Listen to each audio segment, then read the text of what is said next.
Assalamualaikum warahmatullahi wabarakatuh.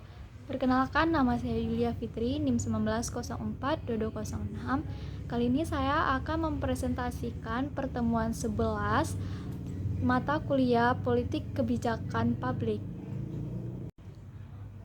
Topik akan saya bahas di sini yaitu hubungan antar aktor dalam perumusan kebijakan publik.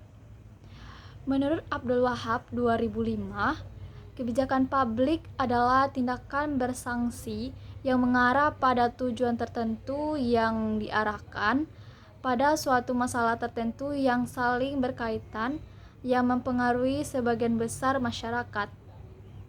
Sedangkan aktor merupakan penentu isi kebijakan dan pemberi warna dinamika tahap-tahap proses kebijakan. Selanjutnya masuk pada perumusan kebijakan. Perumusan kebijakan dapat disebut dalam istilah yang berbeda-beda, bisa penyusunan, pembuatan, perumusan, maupun formulasi kebijakan. Dalam proses penyusunan kebijakan terdapat proses tawar-menawar yang terjadi antara aktor-aktor pembuat kebijakan dengan menggunakan kekuasaan dan kewenangan. Dilaksanakan bukan untuk mensinkronkan kepentingan rakyat, namun digunakan untuk meraih kepentingan dan kekuasaan itu sendiri, menurut Madani 2011. Selanjutnya menurut Lindblom, dalam memahami proses kebijakan publik, penulis perlu memahami aktor-aktor yang terlibat dalam proses pembuatan kebijakan publik, baik aktor-aktor yang resmi maupun tidak resmi. Aktor resmi yang pertama yaitu agen-agen pemerintahan atau birokrasi, pemimpinan eksekutif, legislatif, dan juga yudikatif. Sedangkan aktor tak resmi itu yang pertama kelompok-kelompok kepentingan, partai politik, dan juga warga negara individu. Aktor-aktor di dalam kebijakan pada dasarnya yang menentukan pola dan distribusi kebijakan dalam proses interaksi dan interrelasi cenderung bersifat konfliktif dibandingkan dengan sifat yang harmoni menurut Madani 2011. Interaksi yang terjadi pada umumnya berbentuk kerjasama dan bahkan pertikaian dan pertentangan.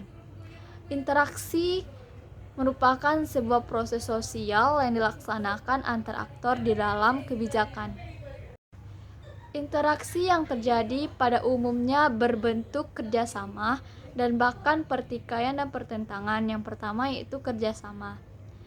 Bentuk interaksi yang dilakukan oleh perorangan atau antar kelompok sebagai suatu usaha bersama yang mempunyai kepentingan-kepentingan yang sama untuk mencapai tujuan bersama.